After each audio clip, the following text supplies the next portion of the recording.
ਸਤਨਾਮ ਸ੍ਰੀ ਵਾਹਿਗੁਰੂ ਜੀ। ਭਾਗ ਠੜੇ ਹਰ ਸੰਤ ਤੁਮਾਰੇ,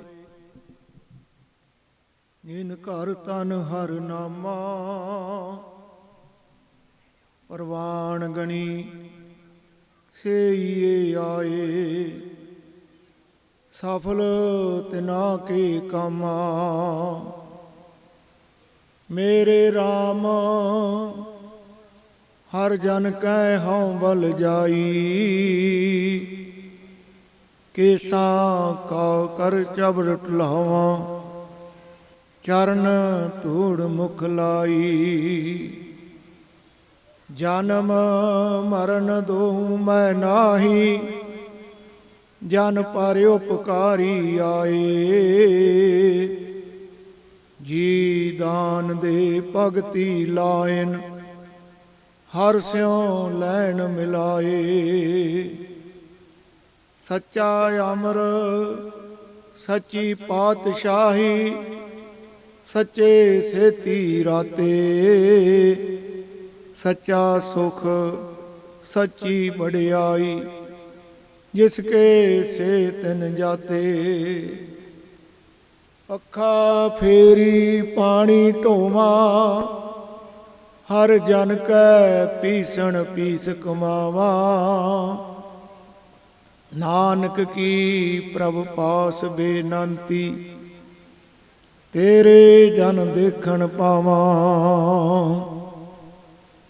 ਪਰਮ ਸਤਿਕਾਰਯੋਗ ਗੁਰੂ ਕੀ ਸਾਜੀ ਨਿਵਾਜੀ ਗੁਰੂ ਰੂਪ ਸਾਧ ਸੰਗਤ ਜੀ, ਵਾਹਿਗੁਰੂ ਜੀ ਕਾ ਖਾਲਸਾ, ਵਾਹਿਗੁਰੂ ਜੀ ਕੀ ਫਤਿਹ। ਆਓ ਧੰਨ ਧੰਨ ਸਤਿਗੁਰੂ ਸ੍ਰੀ ਗੁਰੂ ਗ੍ਰੰਥ ਸਾਹਿਬ ਮਹਾਰਾਜ ਜੀ ਦੀ ਪਾਵਨ ਹਜ਼ੂਰੀ ਅੰਦਰ ਆਪ ਸਭ ਜੁੜ ਬੈਠ ਕੇ ਆਪਣੇ ਸਮੇਂ ਤੇ ਸਵਾਸਾਂ ਨੂੰ ਸਫਲਾ ਕਰ ਰਹੇ ਹੋ। ਜੋ ਧੰਨ ਧੰਨ ਬਾਬਾ ਬੁੱਢਾ ਸਾਹਿਬ ਜੀ ਦਾ ਪ੍ਰਕਾਸ਼ ਦਿਹਾੜਾ ਹਰ ਸਾਲ ਦੀ ਤਰ੍ਹਾਂ ਸਤਿਕਾਰਯੋਗ ਸੰਤ ਮਹਾਂਪੁਰਖ ਮਾਤਾ ਜਸਵਿੰਦਰ ਕੌਰ ਜੀ, ਬਾਬਾ ਅਮਰੀਕ ਸਿੰਘ ਜੀ ਔਰ ਸਮੁੱਚੀ ਸੰਗਤ ਦੇ ਨਾਲ ਮਿਲ ਕੇ 32ਵਾਂ ਸਮਾਗਮ ਇਹ ਬਾਬਾ ਜੀ ਨੂੰ ਸਮਰਪਿਤ ਆਪਾਂ ਮਨਾ ਰਹੇ ਹਾਂ।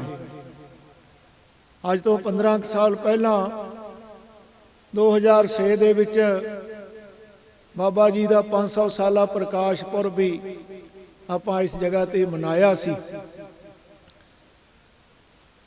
ਬਾਬਾ ਜੀ ਦਾ ਜੀਵਨ ਬੜਾ ਮਹਾਨ ਹੈ। ਉਹਨਾਂ ਦੇ ਸਮੁੱਚੇ ਵੀ ਜੀਵਨ ਨੂੰ ਬਿਆਨ ਕਰਨਾ ਬੜਾ ਮੁਸ਼ਕਲ ਹੈ, ਕਿਉਂਕਿ ਗੁਰੂ ਨਾਨਕ ਦੇਵ ਮਹਾਰਾਜ ਜੀ ਦੇ ਸਮੇਂ ਤੋਂ ਲੈ ਕੇ ਮਹਾਬਲੀ ਗੁਰੂ ਹਰਗੋਬਿੰਦ ਸਾਹਿਬ ਮਹਾਰਾਜ ਜੀ ਦੇ ਸਮੇਂ ਤੱਕ ਗੁਰੂ ਘਰ ਦਾ ਕੋਈ ਵੀ ਐਸਾ ਕਾਰਜ ਨਹੀਂ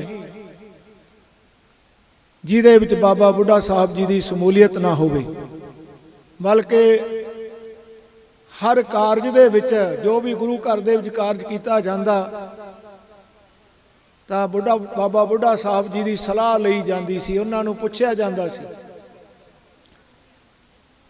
ਜਦੋਂ ਗੁਰੂ ਨਾਨਕ ਦੇਵ ਮਹਾਰਾਜ ਜੀ ਨੇ ਬਾਬਾ ਲਹਿਣਾ ਜੀ ਨੂੰ ਗੁਰੂ ਅੰਗਦ ਬਣਾਇਆ, ਉਸ ਵੇਲੇ ਬਾਬਾ ਬੁੱਢਾ ਜੀ ਨੂੰ ਹੁਕਮ ਕੀਤਾ ਕਿ ਗੁਰਗੱਦੀ ਦਾ ਤਿਲਕ ਲਾ ਦਿਓ। ਇੱਕ ਬਹੁਤ ਵੱਡਾ ਇਨਕਲਾਬ ਸੀ। ਪੁੱਤਰਾਂ ਨੂੰ ਛੱਡ ਕੇ ਇੱਕ ਯੋਗ ਸੇਵਕ ਨੂੰ ਗੱਦੀ ਦਾ ਵਾਰਸ ਬਣਾ ਦੇਣਾ ਖਦਸ਼ਾ ਸੀ।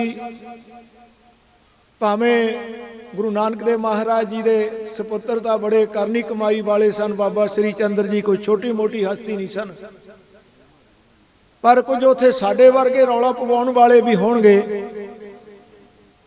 ਕਿਹਾ ਵੀ ਕਈਆਂ ਨੇ ਵੀ ਹੱਕ ਪੁੱਤਰਾਂ ਦਾ ਹੈ, ਗੱਦੀ ਸੇਵਕ ਨੂੰ ਦੇ ਦਿੱਤੀ ਹੈ। ਇਸੇ ਖਿਆਲ ਨਾਲ ਗੁਰੂ ਨਾਨਕ ਦੇਵ ਮਹਾਰਾਜ ਜੀ ਕਹਿਣ ਲੱਗੇ ਗੁਰੂ ਅੰਗਦ ਦੇਵ ਮਹਾਰਾਜ ਜੀ ਨੂੰ ਕਿ ਤੁਸੀਂ ਖੰਡੂਰ ਸਾਹਿਬ ਚਲੇ ਜਾਓ। ਗੁਰੂ ਅੰਗਦ ਦੇਵ ਮਹਾਰਾਜ ਜੀ ਬਚਨ ਮੰਨ ਕੇ ਖੰਡੂਰ ਸਾਹਿਬ ਚਲੇ ਗਏ, ਕਿਉਂਕਿ ਇਹੀ ਕਸਵੱਟੀ ਸੀ। ਗੁਰੂ ਘਰ ਦੇ ਵਿੱਚ ਉਹੀ ਪ੍ਰਵਾਨ ਹੈ ਜਿਹੜਾ ਬਚਨ ਮੰਨ ਲਵੇ। ਬਾਬਾ ਲਹਿਣਾ ਜੀ ਬਚਨ ਮੰਨਣ ਦੇ ਵਿੱਚ ਪਾਸ ਹੋਏ, ਉਹ ਗੁਰੂ ਨਾਨਕ ਬਣ ਗਏ। ਬਚਨ ਮੰਨਣ ਵਾਲਾ ਗੁਰੂ ਦਾ ਹੀ ਰੂਪ ਹੋ ਜਾਂਦਾ ਹੈ। ਗੁਰੂ ਦਾ ਬਚਨ ਸੁਣਨਾ ਮਹਾਨ ਹੈ। ਗੁਰਬਾਣੀ ਕਥਾ ਕੀਰਤਨ ਰਾਹੀਂ ਅਸੀਂ ਗੁਰੂ ਦੇ ਬਚਨ ਸੁਣਦੇ ਹਾਂ, ਪਰ ਜਿੱਥੇ ਸੁਣਨਾ ਬਹੁਤ ਵੱਡੀ ਗੱਲ ਹੈ, ਸੁਣ ਕੇ ਮੰਨਣਾ ਉਸ ਤੋਂ ਵੀ ਵੱਡੀ ਗੱਲ ਹੈ। ਜਿਨ੍ਹਾਂ ਨੇ ਸੁਣਿਆ ਉਹਨਾਂ ਦੀ ਤਾਂ ਜੈ ਜੈਕਾਰ ਹੋਈ, ਪਰ ਜਿਨ੍ਹਾਂ ਨੇ ਸੁਣ ਕੇ ਮੰਨਿਆ ਉਹਨਾਂ ਵਿੱਚ ਤੇ ਗੁਰੂ ਦੇ ਵਿੱਚ ਤਾਂ ਕੋਈ ਫਰਕ ਹੀ ਨਹੀਂ ਰਹਿ ਗਿਆ। ਉਹ ਤਾਂ ਗੁਰੂ ਦਾ ਰੂਪ ਹੀ ਹੋ ਗਈ।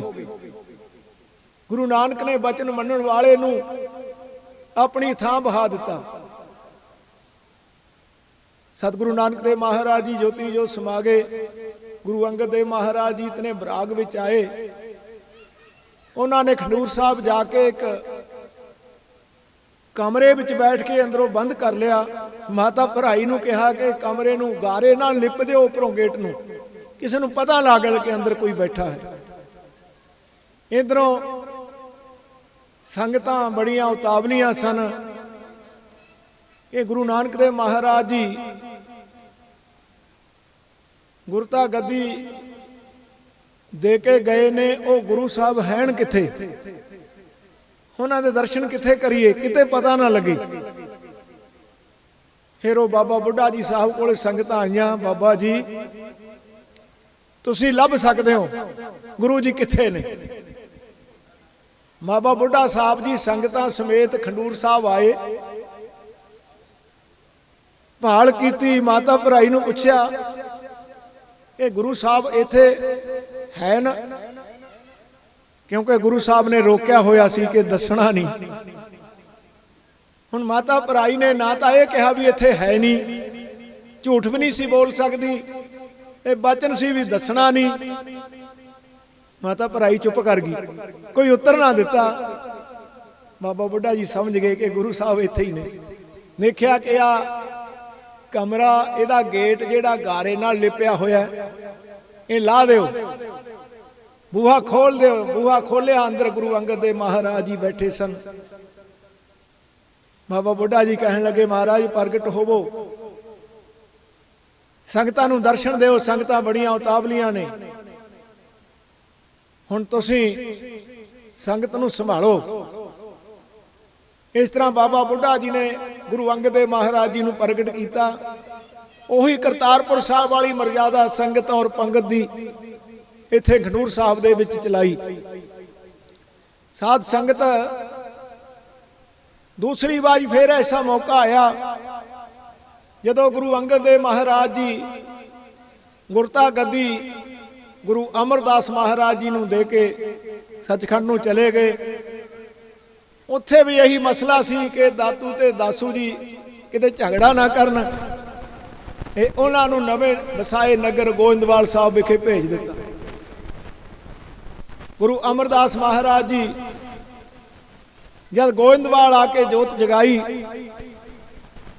ਗੁਰੂ ਅੰਗਦ ਦੇਵ ਮਹਾਰਾਜ ਦਾ ਜਿਹੜਾ ਸੁਪੁੱਤਰ ਸੀ ਬਾਬਾ ਦਾਤੂ ਜੀ, ਉਹ ਇਹ ਗੱਲ ਬਰਦਾਸ਼ਤ ਨਾ ਕਰ ਸਕੀ। ਸਾਡੇ ਪਿਓ ਦੀ ਵਸਤੂ ਇੱਕ ਸੇਵਾਦਾਰ ਨੇ ਲੈ ਲਈ ਹੈ। ਉਹ ਗਏ, ਭਾਵੇਂ ਵਡੇਰੀ ਉਮਰ ਦੇ ਸੀ ਗੁਰੂ ਅਮਰਦਾਸ ਮਹਾਰਾਜ ਜੀ, ਦਾਤੂ ਜੀ ਨੇ ਸਤਿਗੁਰਾਂ ਨੂੰ ਸਿੰਘਾਸਨ ਤੇ ਬੈਠਿਆਂ ਨੂੰ ਲੱਤ ਮਾਰ ਕੇ ਥੱਲੇ ਸੁੱਟ ਦਿੱਤਾ।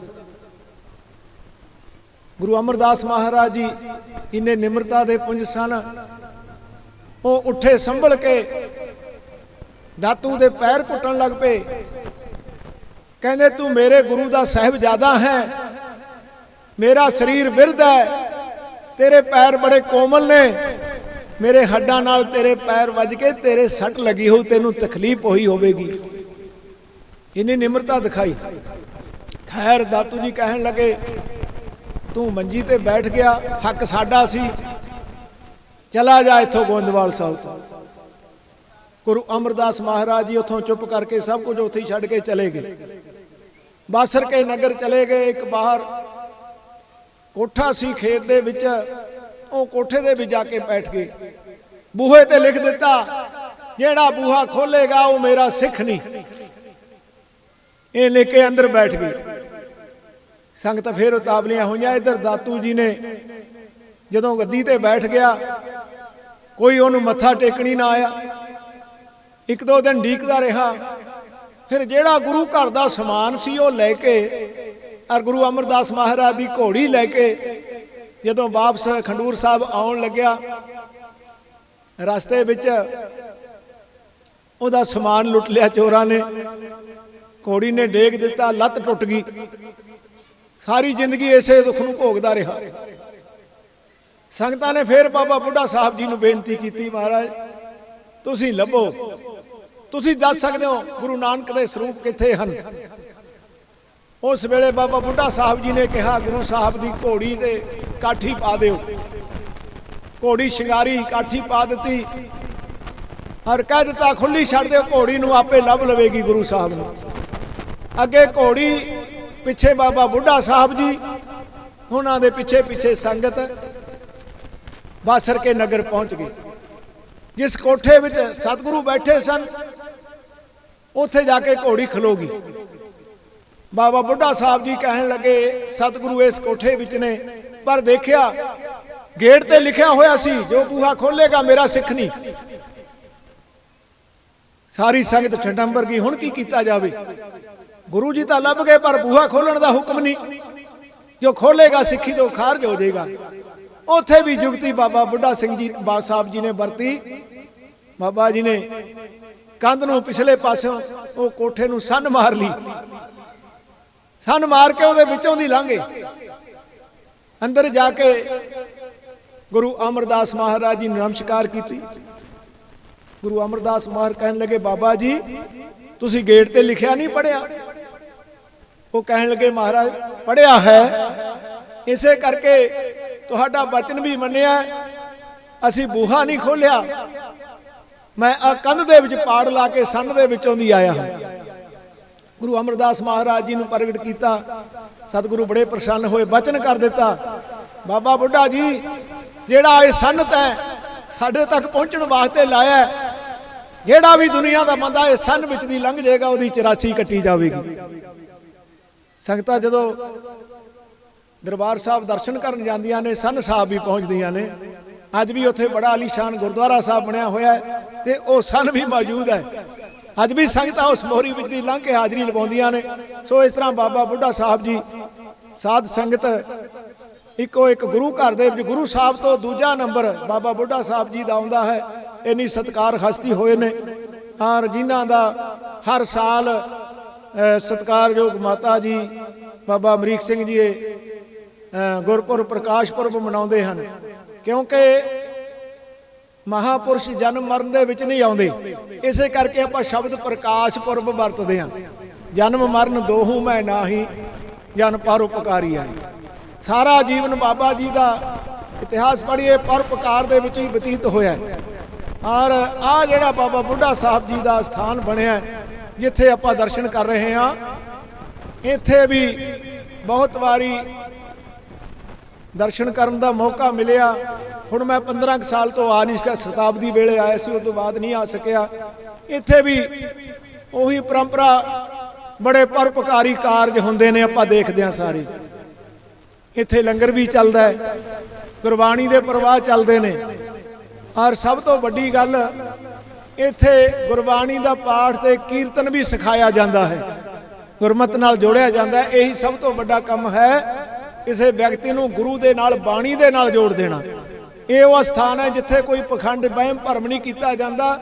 ਸਤਿਕਾਰਯੋਗ ਮਾਤਾ ਜੀ ਜਿੱਥੇ ਵੀ ਜਾਂਦੇ ਨੇ, ਦੇਸ਼ਾਂ ਵਿਦੇਸ਼ਾਂ ਦੇ ਵਿੱਚ ਸੰਗਤਾਂ ਨੂੰ ਗੁਰਬਾਣੀ ਨਾਲ, ਗੁਰੂ ਗ੍ਰੰਥ ਸਾਹਿਬ ਦੇ ਨਾਲ ਜੋੜਦੇ ਹਨ।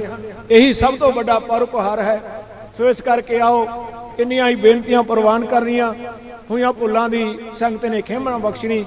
ਇੱਕ ਵਾਰੀ ਸਾਰੀਆਂ ਸੰਗਤਾਂ ਨੂੰ ਬਾਬਾ ਬੁੱਢਾ ਸਾਹਿਬ ਜੀ ਦੇ ਪ੍ਰਕਾਸ਼ ਪੁਰਬ ਦੀ ਲੱਖ ਲੱਖ ਵਧਾਈ ਹੋਵੇ ਜੀ। ਵਾਹਿਗੁਰੂ ਜੀ ਕਾ ਖਾਲਸਾ ਵਾਹਿਗੁਰੂ ਜੀ ਕੀ ਫਤਿਹ।